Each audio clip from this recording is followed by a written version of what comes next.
More moves on the way. That is certainly not out of the question for Oilers general manager Stan Bowman as the summer of Bowman and Jeff Jackson continue on. But before we get into all the news, all the breakdowns, all the players rumored to be coming to Edmonton, make sure to subscribe here to Oilers Digest. We are on the road. We are on the road to 1,600 subscribers. Each and every one of you we'd like to thank for subscribing to the channel. And if you haven't, make sure to subscribe. But without further ado, Podkolzin in the lineup. Yes, the Edmonton Oilers recently acquired Vasily Podkolzin from the Vancouver Canucks in the midst of trying to figure out their cap situation when it came to Philip Broberg in Dylan Holloway. And I'll sort of break down what the Vancouver Canucks sort of lost. What kind of player is Vasily Podkolzin?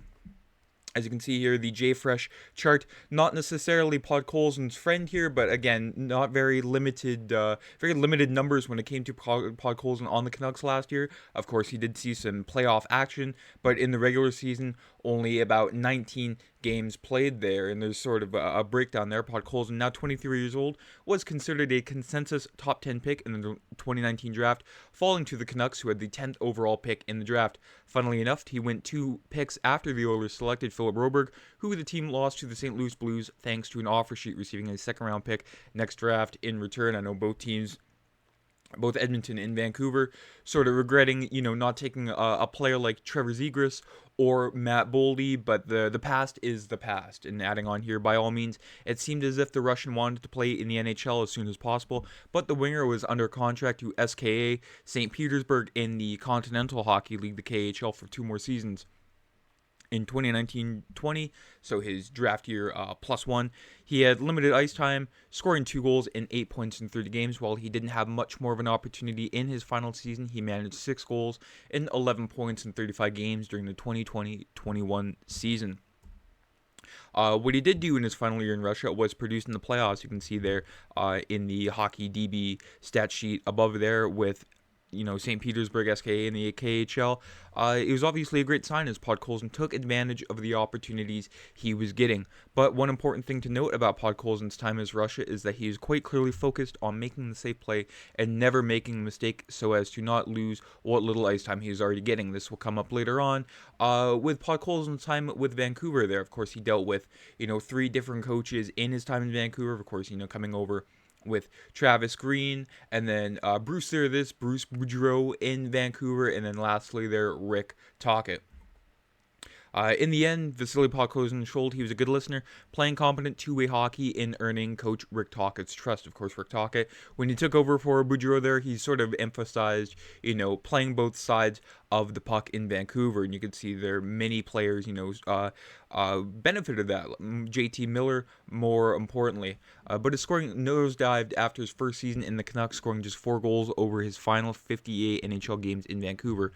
So what happened watching him play, you saw him consistently avoiding driving the net. He'd get the puck on the sideboards, and instead of driving to the middle as he did in junior, he'd reverse the puck back around the net. So making the safe play too many times, not taking the risks. But of course, with the risk, there of course is the reward. And Podkolzin was more so thinking about the risk there. A safe, smart, systems-friendly play, but not the pizzazz that the Canucks coaching staff wanted.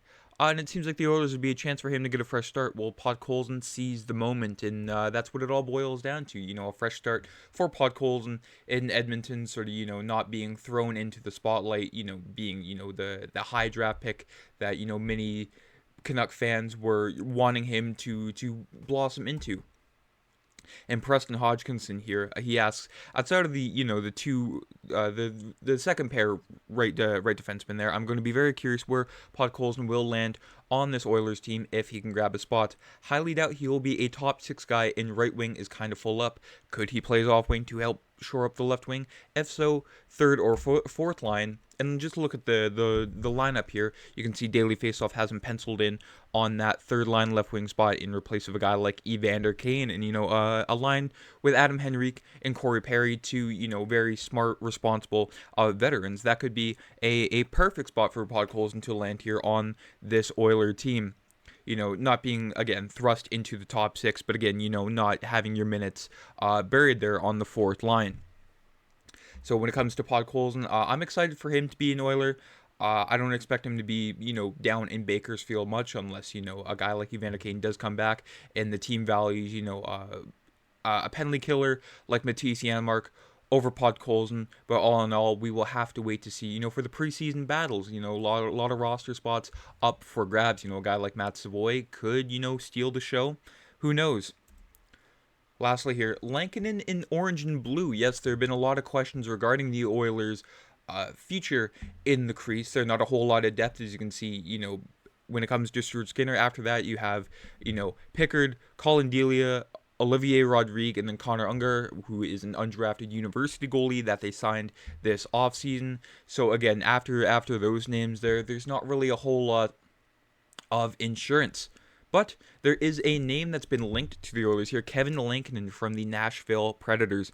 Despite putting up impressive numbers in each of the past 2 seasons for the Predators, Lankinen is still a free agent. The 6'2", 29-year-old went 17, 11, and 6 with a 2.82 goals against average, a 908 save percentage, and a 4.1 goals saved above expected last season. A stat that is, gaining popularity in the analytical world, and it's very helpful when it comes to scouting goaltenders. For comparison, 29-year-old starting goaltender UC Saros went 35, 24, and 5 with a 2.86 goals against average, a 906 save percentage, and a -3 goals saved above expected. Saros was rewarded with an 8-year, $61 million extension this offseason. This is by no means saying Lankinen is as good of a goaltender as Saros. Of course, the number of games played. It's contrasting one end of the spectrum there. But it is intriguing that one received a massive contract extension while the other remains unsigned. This is even more interesting since there is a strong market for backup goaltenders this offseason. Laurent Brossoit landed a 2-year, $6 million deal. Anthony Stolarz received a 2-year, $5 million deal, and Cam Talbot signed for 2 years at $5 million, and many others got picked up, of course. If you made the connection between Brossoit, Stolarz, and Cam Talbot, yes, all 3 were Edmonton Oilers, so it's been sort of a goalie graveyard in Edmonton over the past few years. And while Lankinen is the ideal free agent signing, other goalies could still be targeted to solidify the Oilers' depth, such as Antti Ranta, who didn't have the strongest year in Carolina last year. Martin Jones and Ivan Prosvetov still are free agents and could be signed for cheap. None are as strong as Lankinen, but could still aid some concern in the team's depth while providing experience. So still lots of free agent goalies, none that are I want to say must have. Lankinen, I'd love to have him as an Oiler, but the other 3 not so much.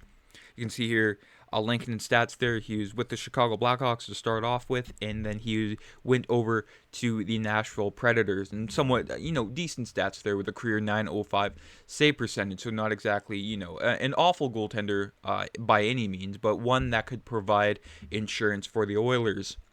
Lastly here, 22-year-old Yaroslav Askarov recently requested a trade from the Predators. Acquiring the NHL's top goaltending prospect would demand a significant trade package, but it could address the Oilers' need for NHL goaltending depth and offer a potential long-term solution as the team starter. Stan Bowman would likely prefer to use his limited assets in the deal to solidify the defense, but if the price is right, Askarov could end up in Edmonton. Or they could also wait for the end of the preseason where goaltenders Phoenix Copley, Alex Lyon, or James Reimer could be available on waivers. So there is, a shot in the dark. I don't think the Oilers would go for Askarov. I mean, it would seem mighty tasty for Stan Bowman to, go for a goaltender like that. But I think with the limited assets that they do have, cap-wise, draft pick-wise, and even, player-wise, it wouldn't really be wise to go after a player like Askarov, especially in Nashville. Hasn't been too happy there in the AHL. Hasn't had substantial numbers to justify making a huge trade for him. But I mean, crazier things have happened.